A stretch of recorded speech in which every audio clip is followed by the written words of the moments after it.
قرآن کی تلاوت کیسے کریں؟ عدنان صاحب گجرات سے پوچھتے ہیں قرآن مجید کی تلاوت تیز رفتار میں کی جائے یا دھیمی رفتار میں؟ اگر تیز رفتار میں کی جائے تو کم وقت میں زیادہ تلاوت ہو جاتی ہے، نیز آواز تیز ہو یا کم ہو۔ عدنان بھائی، خواتین اگر تلاوت کریں تو ان کو تو دھیمی آواز سے کرنی چاہیے، اونچی آواز سے نہیں کرنی چاہیے۔ مرد اگر تلاوت کرے تو اونچی آواز سے تلاوت کرنی چاہیے، اتنی اونچی نہ ہو کہ لوگ ڈسٹرب ہونا شروع ہو جائیں، گھر کے افراد پریشان ہوں۔ لیکن اس کی بڑی برکت ہوتی ہے، گھر میں جب اونچی آواز سے تلاوت ہوتی ہے تو حدیث سے یہ بات ثابت ہے کہ اس سے شیاطین کے اثرات گھر میں ختم ہوتے ہیں، فرشتے اس تلاوت کو سنتے ہیں، اس سے برکتیں ہوتی ہیں۔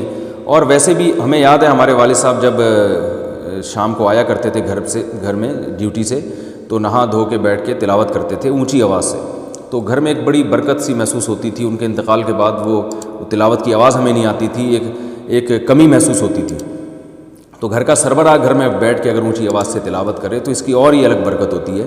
لیکن اس میں یہ بات بہرحال ضروری ہے کہ گھر کے افراد کو تکلیف نہ ہو۔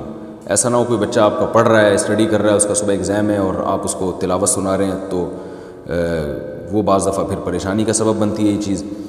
رہا یہ مسئلہ کہ اسپیڈ میں تلاوت کی جائے یا آہستہ رفتار سے، اسپیڈ میں بھی تلاوت کر سکتے ہیں، اور اگر آپ سمجھتے ہیں اس سے زیادہ تلاوت ہو جائے گی تو تیز رفتاری سے تلاوت کریں۔ لیکن تیز رفتاری کی ایک حد ہے، اتنی رفتار کے الفاظ سمجھ میں نہ آئے، کوئی سن رہا ہو تو اس کے سمجھ میں ہی نہ آئے کہ آپ کیا کہہ رہے ہیں، یا عالم تعلمون کے علاوہ کوئی سمجھ میں نہ آ رہا ہو، تو پھر یہ اتنی اسپیڈ جائز نہیں ہے۔ تو رفتار میں بھی تلاوت کی جا سکتی ہے، بلکہ کرنی چاہیے تاکہ زیادہ سے زیادہ تلاوت ہو سکے، اور اس رفتار میں تجوید کے قواعد کا خیال کرنا چاہیے۔